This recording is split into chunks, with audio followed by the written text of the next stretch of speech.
Live. Okay, All right. so this is the Senate Education Committee. And at CVU on December 8th, we're back back in session after a lunch, and now we're moving to a panel of teachers after having before lunch finished with a panel of students. This is educators and staff. Pretty representative of a lot of different jobs and roles within the building. And I'm going to ask each of you just your name and what your role here is, and probably why you specifically are here. And then the senators are going to, actually you haven't introduced yourself yet, Yep. right? So they'll introduce themselves first, then you can introduce yourselves, your name and your role, and then they're gonna ask you some questions. All right. So on my right, Senator Heffernan from the Addison County District, live in Bristol, so very close. Keisha Rom Hinsdale, this is my district. My kids will go here if all goes well. And I don't think my husband made any of you cry as his teachers who graduated in 2010. Who? Right, Jacob. Yeah. and I'm Seth Bartlett. I represent the Bennington Senate District and chair of the Senate Education Committee. So we'll just we'll continue that format. You go around and just tell us what you do, who you are, and what you do. Troy Parody. I teach, I taught in the 9th grade core program, health and physical education for many, many years. And most recently I've been in the Nexus program, which is personalized learning, where students build their own courses. So it's basically anything we sort of don't offer that's of high interest or relevance that they want to do, we help them build it, attach it to standards, and support the project. You heard about one of the students talk about Nexus. I'm Jess Hoskins. I'm the building-based director of special education here at CVU. Prior to that, I was a special educator here, and then a para-educator here as well. I oversee all special ed and 504, as well as our alternative programming at my school. Lori Berryman, I'm a school social worker. Prior to coming here, I worked at a very different school district, so I feel like I worked in a really needy school that doesn't have nearly enough of the advantages we have here. So really stark difference. And I also, before that, worked for a federal TRIO grant and worked all over the state of Vermont. So I've been in every high school in Vermont. I worked in our most impoverished schools. So the perspective I bring is statewide to, what it's like to be here and what it's like to be in other schools. Hi, my name is Naomi Williams. I'm one of the school counselors at CVU. I also work with most of our multilingual students. Hi, my name is Amy Wardwell. I've been a social studies teacher at CVU for many years. Over the last 2 years, I've moved into administration, and I'm the current Snelling House director. And in that position, I have oversight and work with a number of different programs. I'm the core program director for our 9th grade students. I work with the RISE program, our personalized learning program, and work with some of our volunteer outreach club members.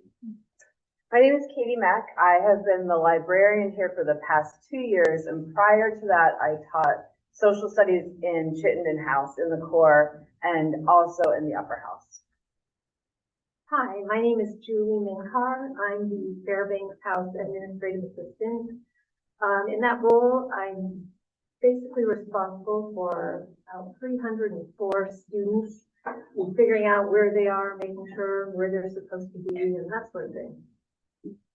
I'm John Bushnell. I teach social studies in the Fairbanks 9th grade humanities program, as well as economics in the upper house. Prior to my 3 years here, I worked at Spalding High School in Barrie with Lori Berryman, so I bring that perspective as well. Hi, I'm Dave Trubisik. I graduated from here, 94, and then taught in the core for 13 years, and then I've been doing sustainability work and teaching science for the last 8.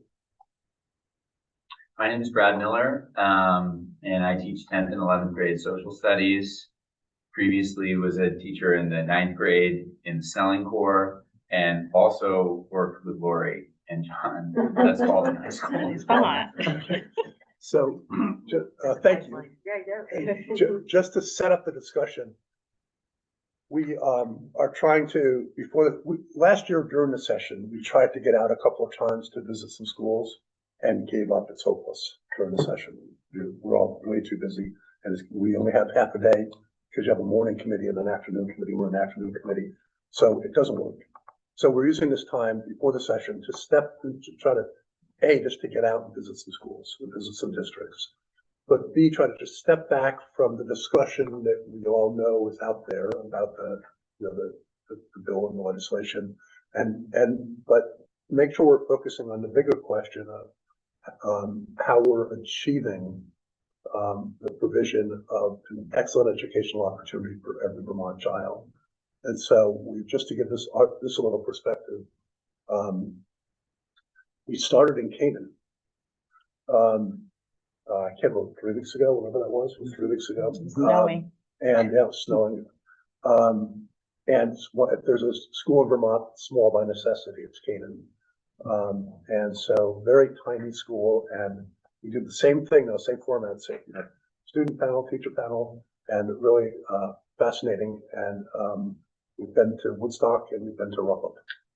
And now we're here, sort of bookending in a way. We have one more to go, but it was bookending Canaan with one of the largest schools in the state. And but all around the things that schools are doing, the challenges and the opportunities and what they're actually doing to meet the need, not just meet the needs of every student, to provide an excellent educational opportunity for every child. That's what we're trying to get at with these discussions. And so I don't know exactly how to frame the first question, but we have one way in Rutland. We chose Rutland in particular because it has a reputation for providing really good continuum services and really good wraparound services for kids, both during the school day and sort of in a way of necessity outside of the school as well. And so I don't know how to frame the question, but if you have comments along those lines from what you're seeing here, I mean, a lot of the times what's happening, I think, is extraordinary efforts by individual teachers. There's a systemic part of what's going on in the school toward those ends, and of not just meeting needs, but providing real opportunity for every child, regardless of socioeconomic circumstances. But also even for the child who's a high flyer, making sure we're meeting their needs. So sometimes it's systemic, and sometimes, in fact, I think quite often it's individual teachers making extraordinary efforts for kids. And I know that's going on here. So, because it goes, I think, more learning, it goes on in every school. But if you have anything to add to that discussion for us, that would be a great place to start. Either things you're seeing here. I think it's also important to talk about the challenges, the things that aren't working as well. I know, we're all human. We all want to talk about what's going right, but I think it's also interesting for us to hear, just as we're trying to really get our minds around the needs of the system, or even within, all the efforts, things that aren't working as well as you wish they could, or opportunities you could see, or some circumstances to be able to do it better. So that's just kind of the discussion that we want to get started here. And if one of you can pick that ball up and do something with it, that would be great.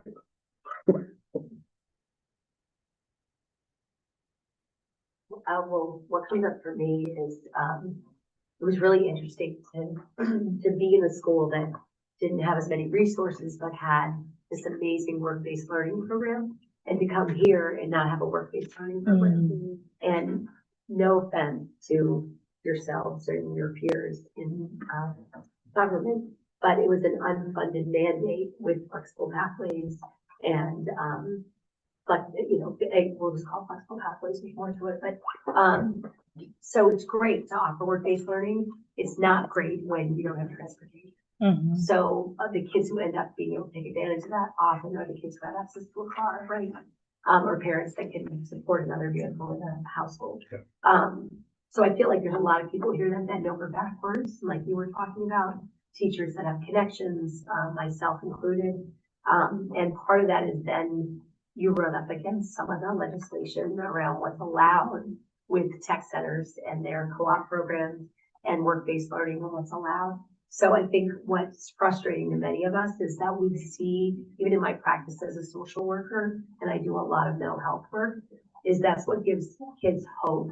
Kids who are not necessarily on the college trajectory, but just want to start working the trades, just want a job, just want something to call their own. We see the change in them astronomically when they feel like they're, you know, they're getting rewarded, they're getting a paycheck, but more than that, they're feeling like a sense of reward to be responsible enough to have a job and then to be able to get school credit for that. So that's not the problem. Schools are able to figure that out in terms of what equates elective credit, all that stuff. What we need help with is figuring out how to create work-based learning programs that are not fighting with tech centers for that legislation around safety and OSHA and all that stuff. I get all that, but I feel like we're just putting up these barriers for kids who want to work. And so that's where my head went.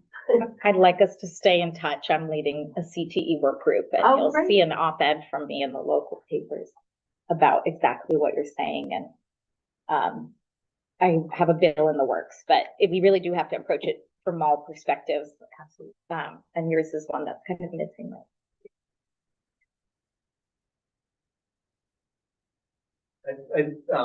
When you talk about teachers doing exceptional things, you know, I think we have a lot of that. I think, you know, we have an amazing staff, you know, and we poached a bunch from Barry. And that's real. Cut off. And that's real, right? Because, you know, people can choose to work where the pay it changes and the climate and the resources they have with which to work with students change. But we also have a lot of kids doing a lot of amazing things because of, I would say, our historic leadership around providing the space and the structure for clubs and those activities. So I don't know if you saw our C3, well, we had advisory today. So, What we visited advisories. yeah, so, which is a part of the culture, which a lot of schools have, but we've also carved out time in our day for clubs. Yeah. To move into the school day. Yeah. Because traditionally they were sort of in the school day, but after that last bell and kids drove away and Yeah. ran to get on the bus.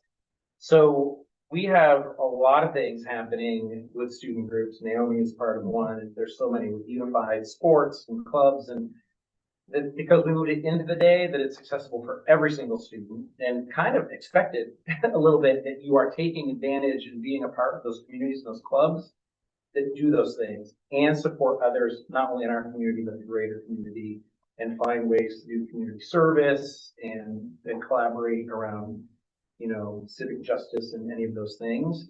But that's intentional, right? Through the structure of the day and through the commitment from leadership to carve out that time and have that happen. Can I ask, when it gets to the folks who've gone from Spalding or Berry here, you know, when we're trying to have statewide conversations about a foundation formula and dollar amounts that are equitable per student, regardless of the political will of their community to raise their budget. I think of Berry and Rutland often, you know, places where they have much lower per pupil amounts because that's what their community is focused on.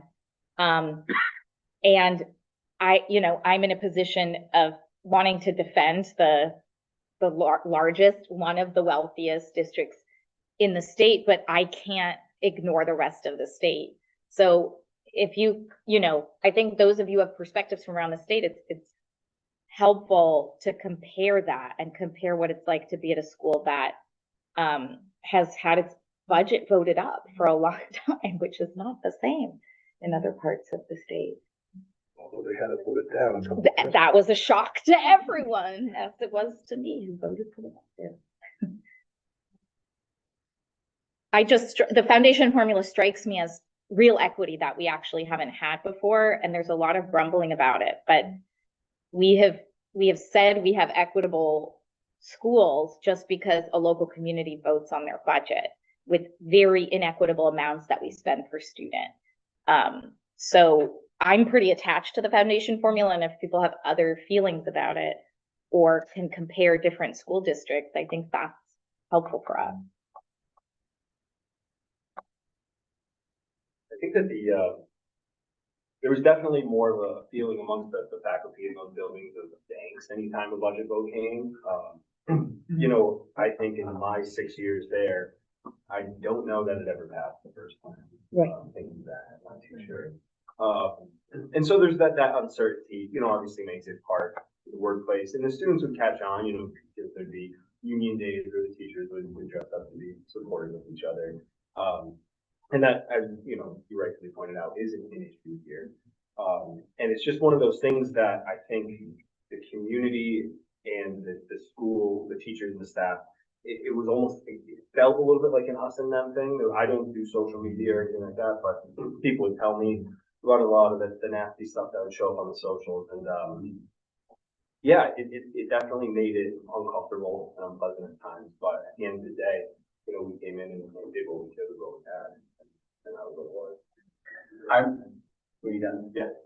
I remember I was there for 5 years, and I remember a colleague telling me at one point that there was messaging going around among community members that somebody had driven through the parking lot at Spalding and thought our cars were too nice. And, you know, and that felt, that stinks.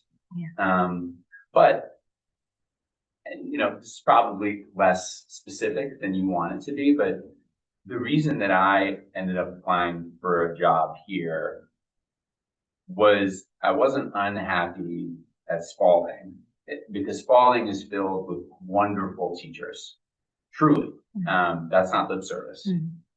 There is such tremendous potential at that school. And I'm in my second year of a Roland Fellowship right now, and I'm very thrilled to see that there is a new Roland Fellow at Spalding. Ultimately, I think what was hard about Spalding for me was that bigger factors than teachers had control of caused us teachers at Spalding to have sort of like a negative, the discussion was negative. There was just a lot of complaining for the sake of complaining, which was suffocating.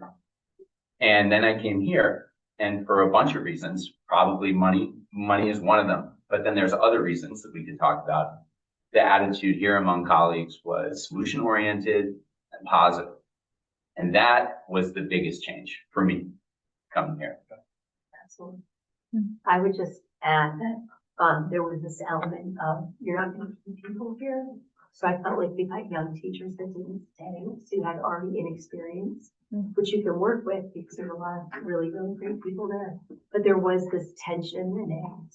And I also think that you just feel badly at the end of the day, knowing that if you drive 30 minutes north, you're going to make a significant difference. It doesn't feel great. And also the leadership had tremendous turnover from the top down. It's really hard to implement change and do positive things.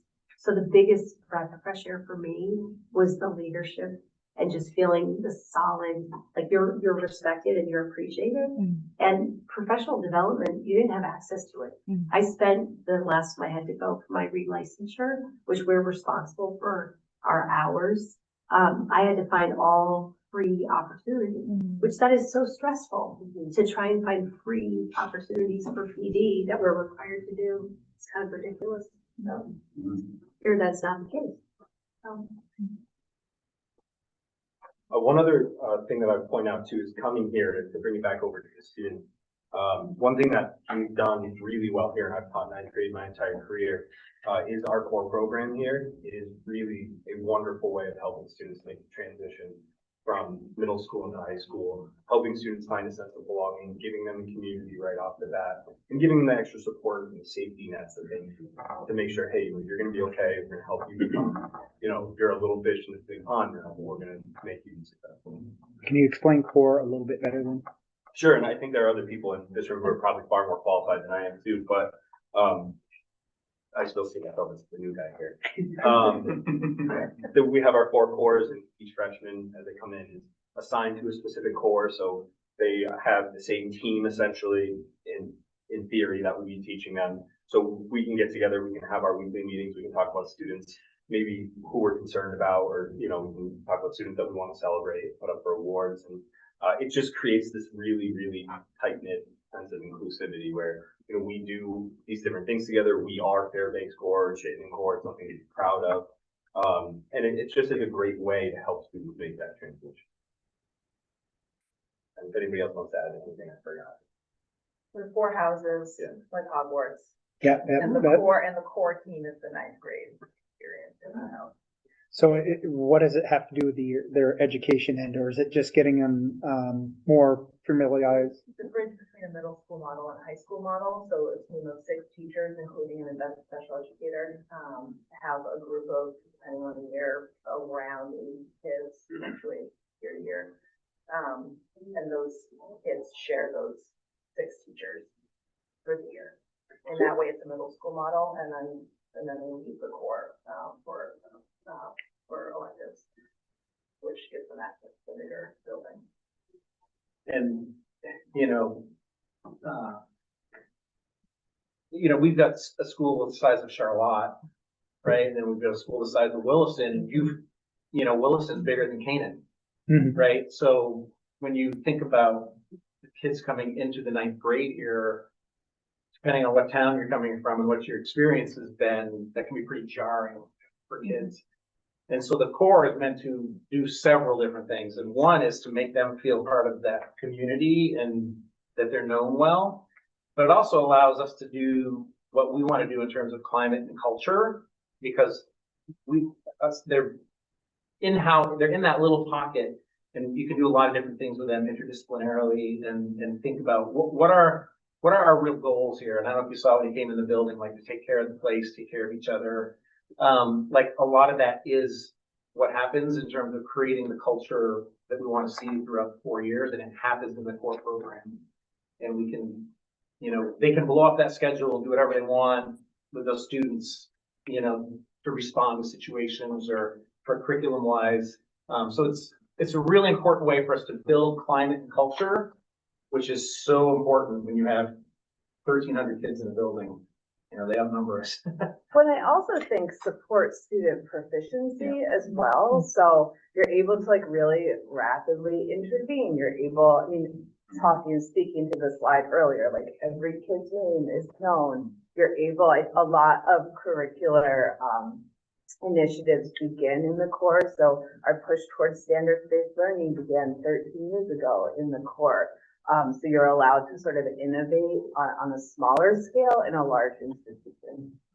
And can you, see students that are not reading well, not doing math well, and help get them in a better place during core?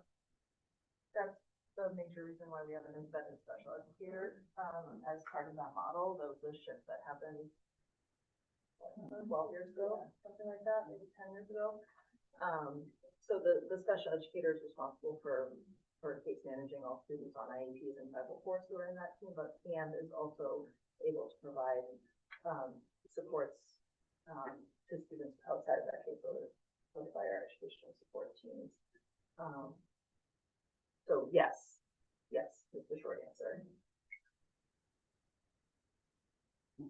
So, just to keep the discussion going as best we can,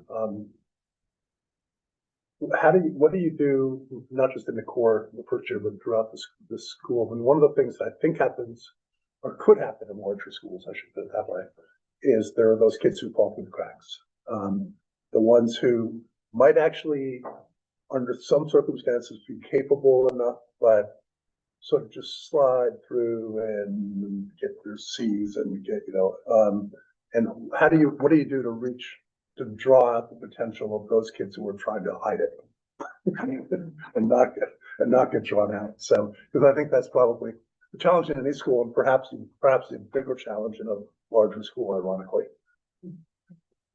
I think that's why we have worked really hard with some of the programs that we have, like the RISE program, like our advisory system, like our C3 program.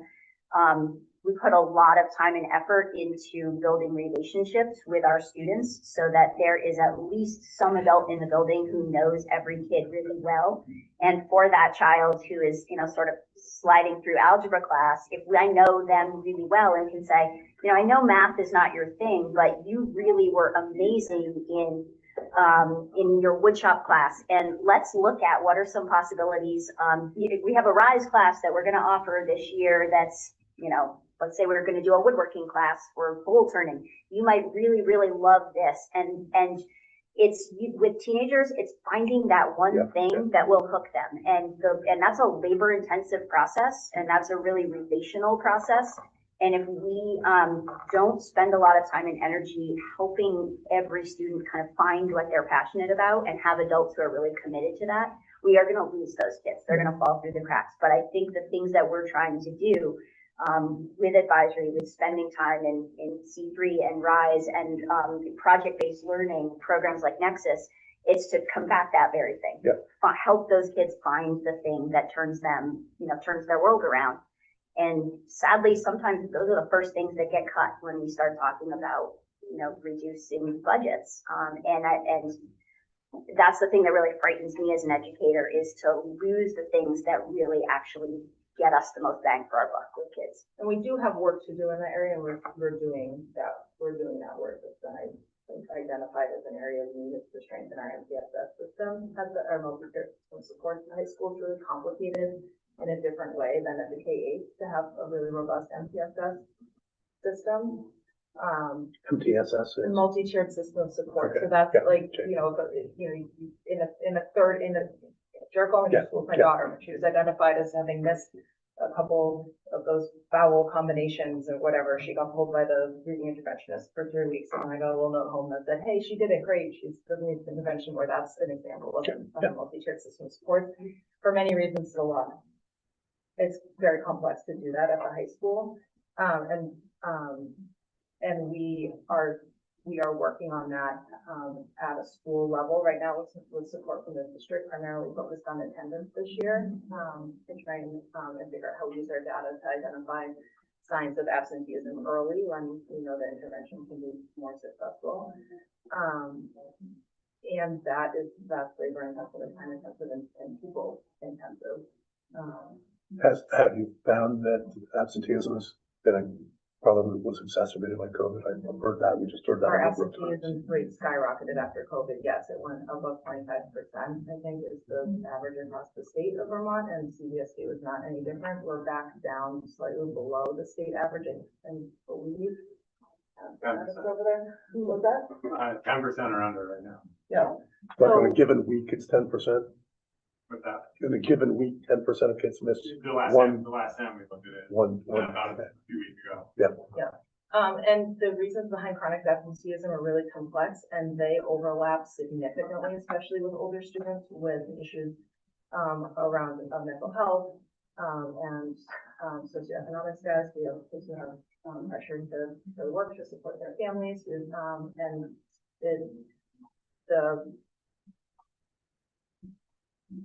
the amount of resource that our school puts into filling gaps in the mental health sector is staggering.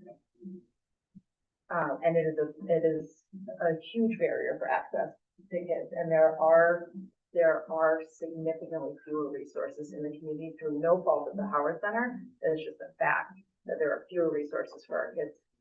I go to Act 264 coordinated services plan meetings, which kids who qualify for an IEP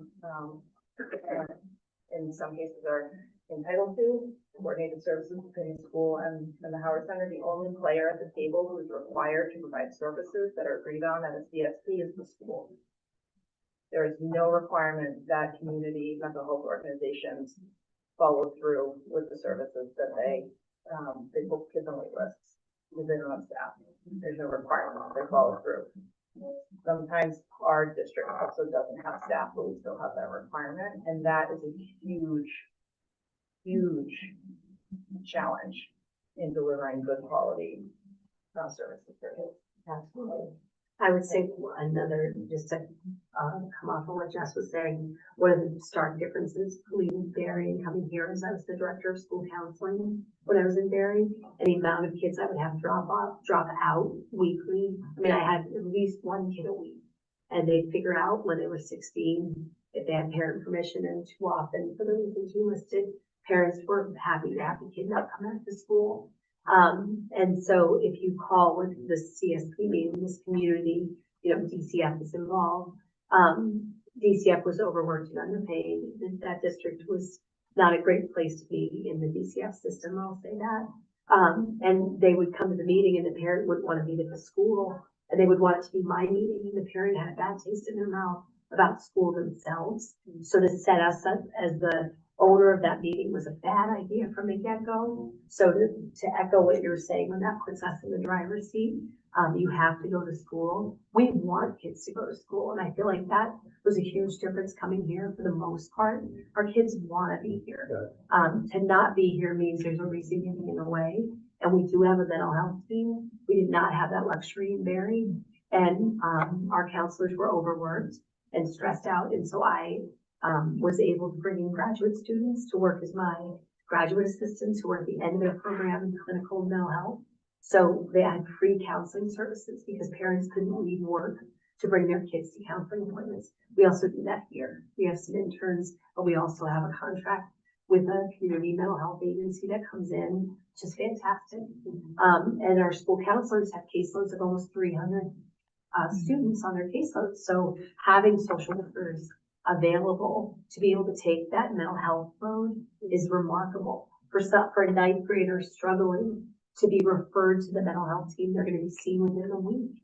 And so I feel like the response time and trying to have eyes on these kids is remarkable in a school this size. And we are being required to fill holes that social services is not. Absolutely. Yeah. So like that is reflected in our So budget. talk about that Yeah. to us a little bit. You can't get a therapist in the community. The wait lists are, one of my advisees right now has been waiting for going on 3 months. And she's a kid who very much needs, right, that she's not the only one. I have an intern starting in January. Great.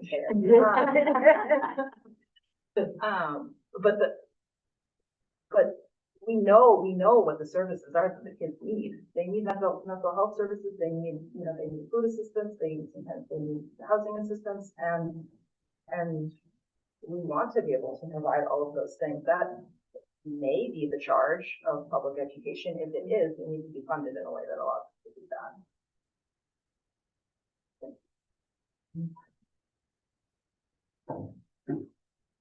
So this is partially a question for Adam, as district-wide.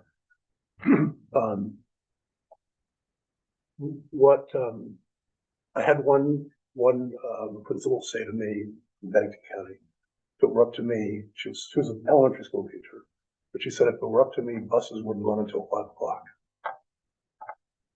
So that we could keep kids for socializing and all the things you could do in good after-school programs, which I think are a little bit harder to do in high school because they have different interests. But is that something, thinking about that, continuing on the service and the opportunities for kids whose parents have some means versus kids who don't have any means, thinking about summer as well and summer slippage or just providing the opportunity for kids in the summer? What are some of the things that you do sort of district-wide?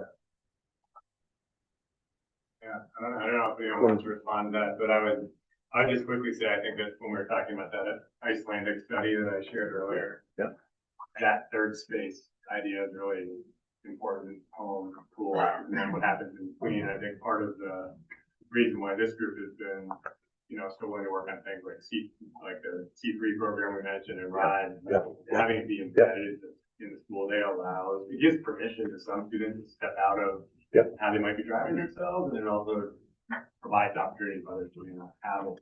I think about, 12 15 years ago, when we had another budget challenge, we cut our after-school busing, or late busing, as we call it. That was when we brought back a couple of years ago and just began to run even 2 buses. But I fully understand where that comment comes from. I appreciate it. I don't know if anyone else wants to respond to that. What you see. And by the way, I think I want to acknowledge what you do with the in-house work that you're doing, the clubs in-house and the other programs. So I want to just acknowledge that that's innovative and understand why you're doing it and the way to reach kids that you otherwise have a hard time reaching. So I want to start with that acknowledgement, even as we move on to that third space that you call it. I think, it really just comes down to purpose and engagement for those kids. Like, we can get them here longer, find something they feel purposeful or engaged with. I know for Field and Forest, those kids that we have, they're looking for something different. That's why they take the class. It's an all-day class. They get to spend all day with me.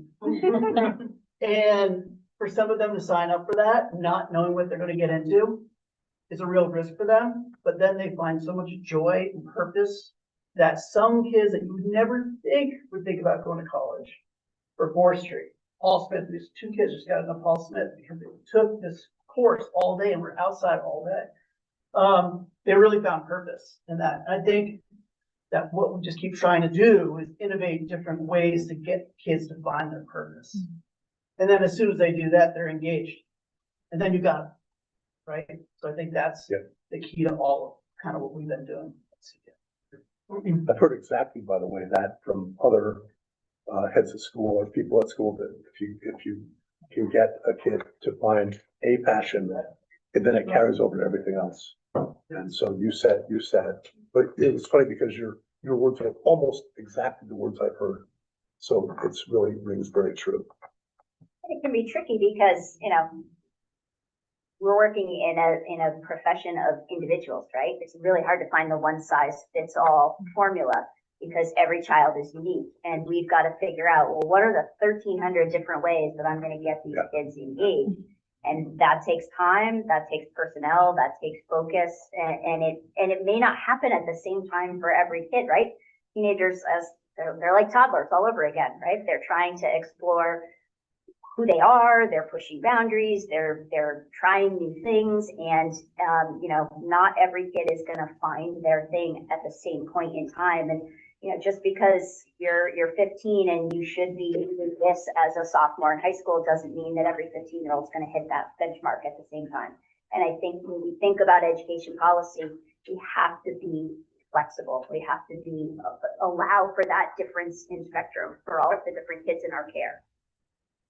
And for the range of needs of all the different kids in our care, because we're a public school institution, we serve all of the kids that come. You questioned a moment ago about summer programming. When we had a bunch of extra money from the federal government during COVID, the district expanded summer programming, and it was K-8 and at the high school, there was more programming for all kids, and the benefit that had for our students with disabilities who are entitled to summer programming and school year services, to have them have a summer experience where they work with general ed peers, which is the purpose of special education.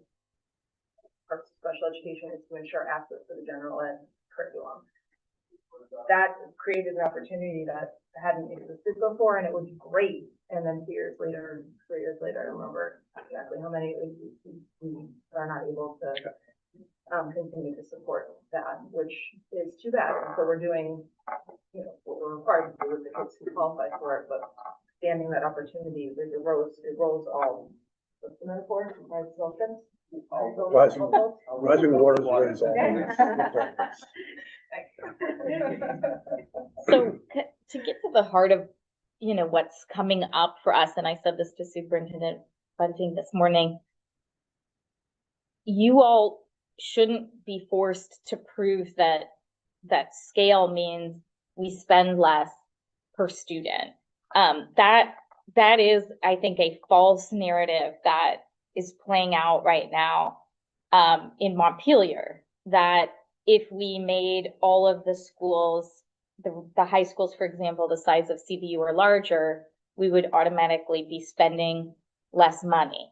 I think what the research has shown from Act 46, which I was there for, and other things, is that you can spend more on the students and have more resources collectively to put into their extracurriculars and well-being, and have more flexibility that way than when, you know, you have a very small budget and a few new special education students, and all of a sudden it's pretty haywire for your small community. Do you feel better professionally being in I mean, my high school is 4,800, so like a big school. You know, I think there's too big. I think there's too small.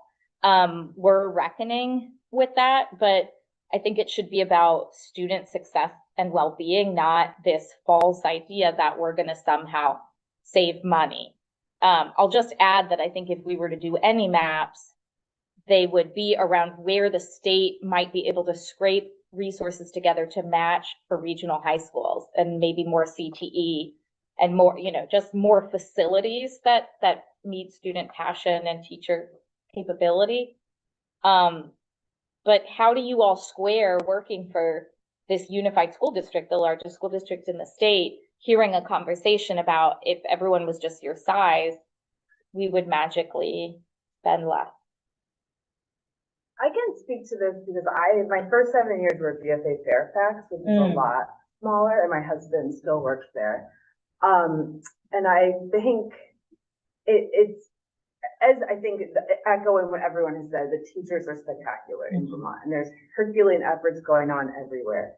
And it was nice to have 16, 12 kids in a class, and the work that you are doing in smaller schools is maybe not systemic in terms of making connections, but you're sitting around a table, you're all talking, everyone knows each other's names, and you're doing the work organically that I think we have to do as a system.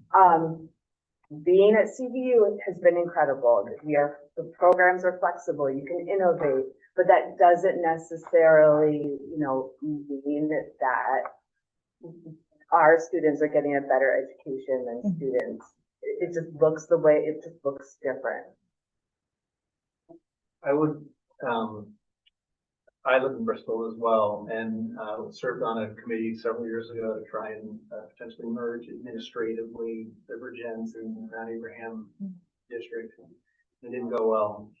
But it didn't go well for for multiple reasons which you hear about all the time. People that my kids all went there. They did not come here. And some of the things that exactly that you talked about with that, the smaller community, everybody knows each other, and it's you know, it takes the whole village. Everybody knows all the students, and the community is so strong. But there's also opportunities that they were not able to have if they didn't combine. Like, they wouldn't have been able to have a lacrosse team if the kids from Virgins didn't come over, right? And if you think about some of those opportunities that, like you said, you just cannot get in super small schools. In our district, like, we can share a teacher with Shelburne from this building. And that's what we were trying to accomplish with that merger, was like, you know, we could share an AP calculus teacher between the two buildings and make that happen. The way they were already doing sports stuff. But there is this slippage. You know, when I hear a girl the other day talk about trying out for the hockey team here, she's been on the hockey team 3 years. And I think we added another 4th school this year, maybe, and she didn't know she was going to make it this year. You know, and I'm like, wow, that makes my heart hurt a little bit. You know, you've been on the team 3 years, and now our hockey team just got that much bigger, and you might not make it, you know? So there are all these weird trade-offs, but kids need to feel seen and valued and heard. And that can happen in a school this large if we keep our eye on the prize with how we do it, how we run the place, what we value, and what our systems look like. That's not automatic, right? And it doesn't mean it's automatic in a small school, but those are the most important things. Kids want to be seen, want to be heard, want to feel like they're valued. That way, when they are ready to engage, we have that relationship and we can engage them. I grew up in Northern Virginia, like in the, essentially the burbs. And the public high schools where I grew up were massive. And, you know, like when I drive around Williston and I blink, they're like, okay, this kind of looks like where I grew up. And I think to myself, like, how many other places in Vermont look like that? You know, like, we have the numbers we do because of places like Williston. The rest of Vermont doesn't look like that. So to say that what works for us applies elsewhere, that is incongruous to me, just visually. And I think to what Troy was saying, what I sort of talk a lot about at CVU is something called Harkness discussion, which is student-driven inquiry. That's what I got my role in grant in. And Dave, John, Katie, and Amy were students of my class training them. Harkness is an important part of our culture. And, you know, we do student-driven discussion in classes of 24 and 25 people. And as Troy was saying, it is scary for high schoolers to ask them to be vulnerable with 12 kids, let alone with 12 other kids sitting on the outside, listening and watching them. We think that that's important work, asking them to have meaningful civil discussion. And it's just harder with more people in the room. But the more people, the harder it gets. And frankly, the easier it gets to just say, let's be on computers today. Yeah. That is the path of least resistance, the bigger we are. I just throw in one thing in response to that. I was just hearing Dave speak made me think of a graduate from 3 or 4 years ago who had an incredibly difficult childhood upbringing, was struggling at school, and then discovered the goats. And gave this speech that I know both of us were in tears, and I got a little emotional thinking about it, talking about what it meant for her to be caretaking these goats. And correct me if I get this wrong, but was talking about ways in which that taught her to form relationships again with people in a different way. Are there goats here? There are. Oh, okay. I'm like, where are the goats? Go. I say that. That wasn't on the report. It's too cool. I say this story in connection with Amy's point, and that is when I think about a monolithic district across the state or the 5 that were proposed, I am fearful about who's in charge because I think it's really important that people easily get focused on standardized tests and proficiency. And if you are not thinking counterintuitively, you're not thinking about what we're talking about in terms of like, no, this is about student engagement, which comes down to the 4 words they keep saying: identity, connection, direction, and proficiency. All 4 of those things aren't happening for a kid. You're probably losing your ability to engage them. My experience, and I don't want to cast this net too wide, is that the farther we move up the hierarchy in terms of people who are making decisions about education, the less likely they are to be thinking about those counterintuitive ways in which we need to hook kids and in the ways in which we need to honor kids. So if educators are making decisions about what our kids need, I feel good about that. I get worried about it when I think about the bureaucracy it would take to support those huge districts. And I mean, if we're the right people in charge, then great, but.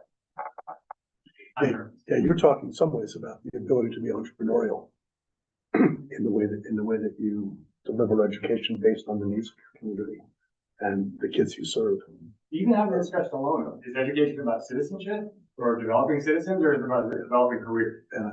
Those are 2 very different ways. And I have to agree that you should be very careful not getting too top down, because it will interfere with the ability to be entrepreneurial in the way that you meet the needs of kids. So that's something I'm very cognizant of this week. I haven't seen the infrastructure in our state yet. Well, I have seen the schools that you're all so similar. And I do like the progress that we made, that we got to find how to educate the child. The main thing is educating the student.